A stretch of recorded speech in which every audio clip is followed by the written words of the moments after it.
ભાજપના નેતાઓના સંપર્કમાં હોય એટલે શું ના થઈ શકે? જી હા, એક પરપ્રાંતિયે ભાજપના નેતાઓની મદદથી વિજયનગર તાલુકાના આંતરસુબા ગ્રામ પંચાયતમાં આવતા વજીપુરમાં કોપર બનવાનું કારખાનું ઊભું કરી દીધું. કોઈપણ મંજૂરી વગર જ આ કારખાનું છેલ્લા 2 વર્ષથી ધમધમી રહ્યું હતું. લાઇટ માટે જનરેટરનો ઉપયોગ કરાતો હતો અને ગેરકાયદેસર રીતે કોપરનું ઉત્પાદન કરી કરોડોની કમાણી કરવામાં આવી હતી.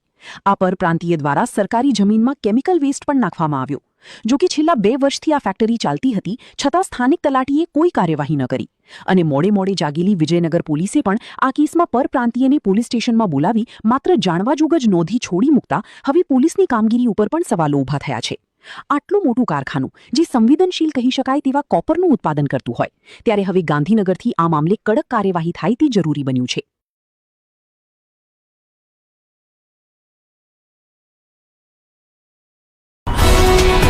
ગુજરાતભરના તાજા સમાચાર મેળવવા માટે અમારી ગુજરાત નેશનલ ટીવી ન્યૂઝને સબસ્ક્રાઇબ કરો, બેલ આઇકોન પર ક્લિક કરો.